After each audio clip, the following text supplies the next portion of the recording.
That was much closer than we thought it would be. The Nets beat a bad team tonight, and that's because we have Kevin Durant. Let's talk basketball in New York City's. Top on. Top on. Top on. New York City's. I am Eve Darbooz. I used to be at Eve Darbooz on Twitter, but you can check me out manning the at Podthorn Twitter, at least trying to. I have with me today my man, my partner, my co-host at Samuel LaChow. We tweet out our government names, well, I used to. Samuel, say good evening to the people. Good evening. A little bit of a scary Nets game, but when you're a good team, you win. You win ugly sometimes. That's right. That's why these guys don't shoot 80% on a season. They have these rough patches. The difference, to keep it simple, was that we have Kevin Durant. I mean, there's a lot of things to be worried about. There's a lot of things still, pun intended, rounding into shape. But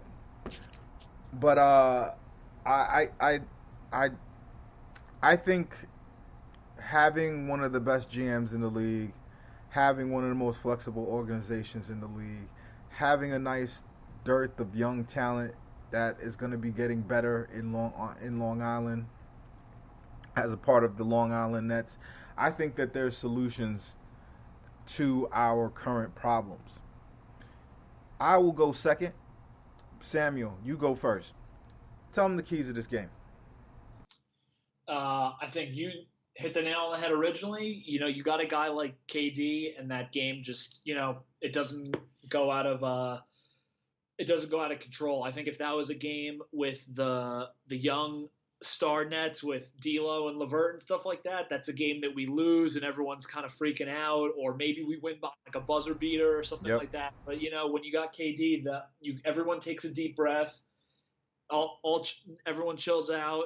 It's kind of like I don't watch soccer that much, but I remember Cristiano would always like score a goal sometimes and then kind of like tell the whole crowd like it's all good, I have this under control. That's a little bit how that felt today. Yes, I root for Manchester United, so yeah, I know Cristiano doing that very well.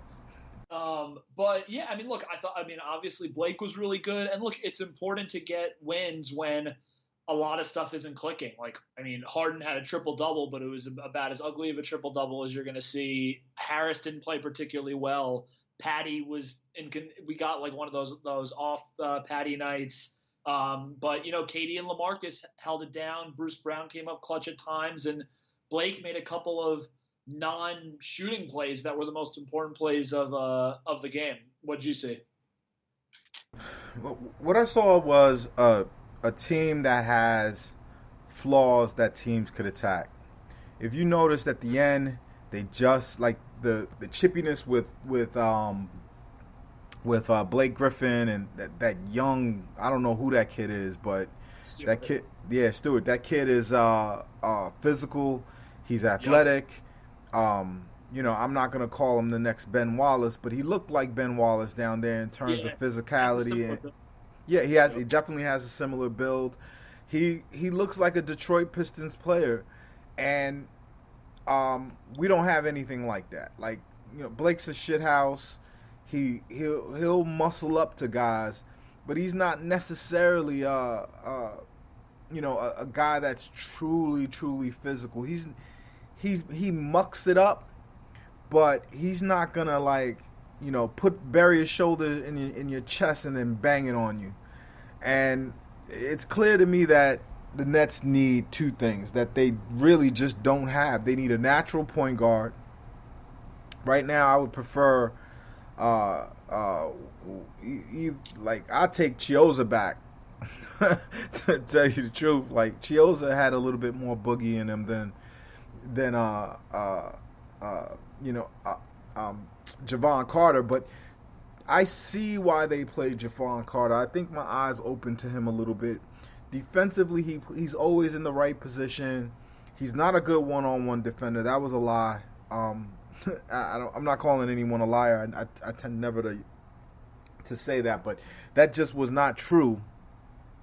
To call him like some kind of stalwart defender, I haven't seen any signs of that. But he plays well inside of a defensive system. You understand what I'm saying, Sam?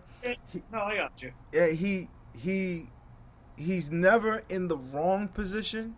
He's always there to contest, even though he may not change a shot, he may not steal a ball. You could tell he's not really an NBA caliber player. He's playing in the NBA.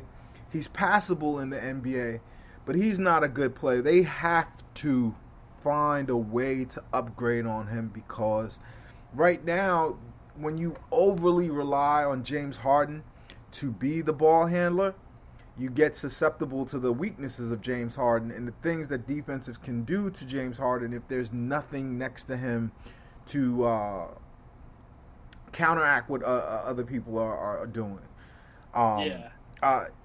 To stop James Harden. There's no safety valve. There's no thing to allow Harden to switch up, and so Javon Carter is not an answer to some of the Nets questions that we're having. I don't want to put it all on him. I just think that we have a lot of misfitting pieces. When that second unit comes in with Millsap and LaMarcus, it's like they're both trying to play power forward, and they're both playing center really, really badly. You could tell that's not a role that they've played. You would think a guy as tall and with LaMarcus's size must have been a center when they were in high school, but I went back and looked at it. He was a power forward in high school too. So the Nets have 3 power forwards, and all of them play center for the Nets, and none of them do it well. And so young legs will take advantage of that.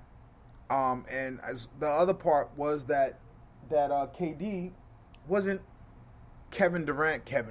He was more like Evan Durant. Like he was missing something, and but still he's so fucking good. Like that, even when he's Evan Durant and not Kevin Durant, he's still better than everybody else, and that ultimately was the difference in the game. Yeah, no, I mean, I think you're spot on. There were actually, I thought, to your point, I think you're totally right about the ball handling that they need. There were actually 2 guys on the other side today in Corey Joseph and Frank Jackson, who I was just thinking, like, man, they don't even need someone that great, but both of these guys can just kind of control the offense for little bits and pieces of time. Like, yeah, we don't need a superstar point guard. We need like a DJ Augustine type of dude, like a Corey Joseph, like a guy that, a journeyman guy that's just solid with the ball, who's gonna hit an open shot. That's why Javon Carter is not doable. It's because he can't. He's left wide open. And when he's on the car, even when it's him and KD or it's him and Harden, he does so little that he doesn't take advantage of the fact that people are selling out to guard everyone else but him, and he's just so poor that he doesn't even create for people. After like guys will just leave their man to come guard him late. He doesn't even really have court vision to kind of hit an open guy going or cutting to the basket. And we have to admit also, to his defense, that there's not much cutting to the basket happening on the Brooklyn Nets right now. But I just honestly just don't I don't get where his usefulness will be or how he will improve. I just think this is who he is. But I do see what he does on defense.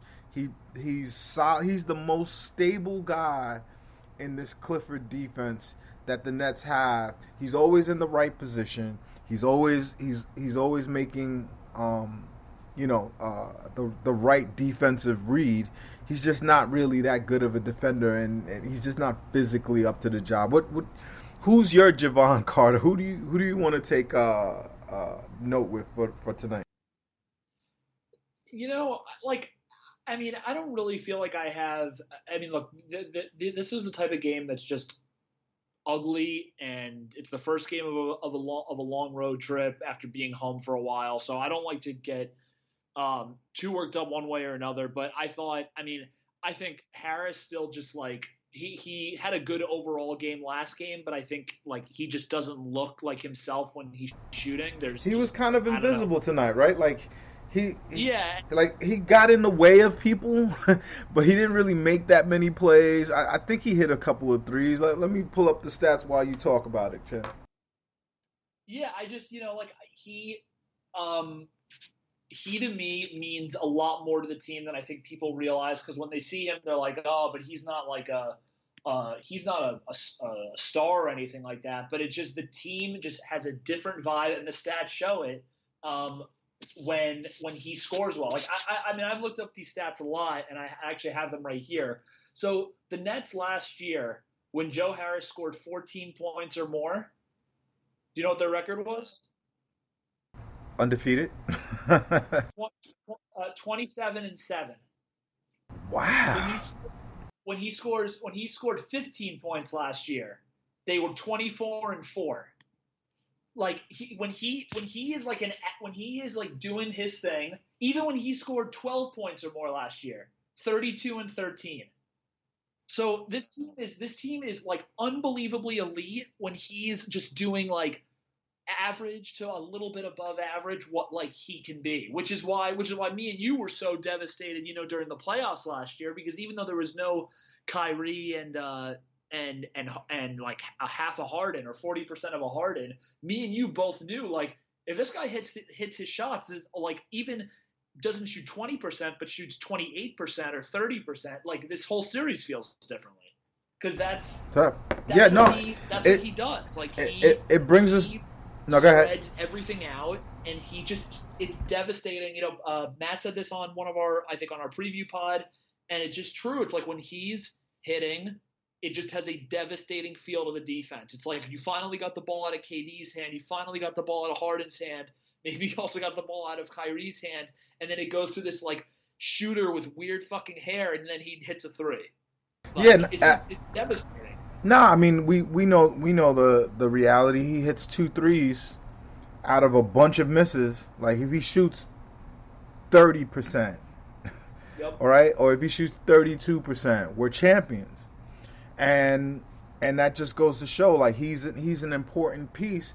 And when he's bad, the other things, like his limitations, become more apparent. He's undersized. He's playing small forward against bigger athletic guys. Sometimes he's scrambling to keep up with bigger athletic guys, and he's in the wrong place. And then on top of it, he's not that great of a free throw shooter. So even if he draws a foul, he's not knocking them down all the way. Like Joe has to be better, but Joe just kind of, illustrates the point that Joe for me just illustrates the point why it's so hard for Harden right now. Now I promised we would argue on the timeline about James. Yep. I feel that James Harden is having a hard time right now, more so than regular, for a couple of things. Let's start with how much of the ball he has. He has a lot of the ball. He has the second highest usage rate on the team. But Kevin Durant is balling. Kevin Durant is in great shape. He came in from the Olympics still right. He wasn't injured like Harden was, so he wasn't rehabbing all summer. So Kevin Durant is going to be in MVP form, and Harden, we're looking at him. He's a little pudgy. He's definitely. I do see what you see, Sam, about him. His first step being a little bit off, but my retort to that is James Harden never really had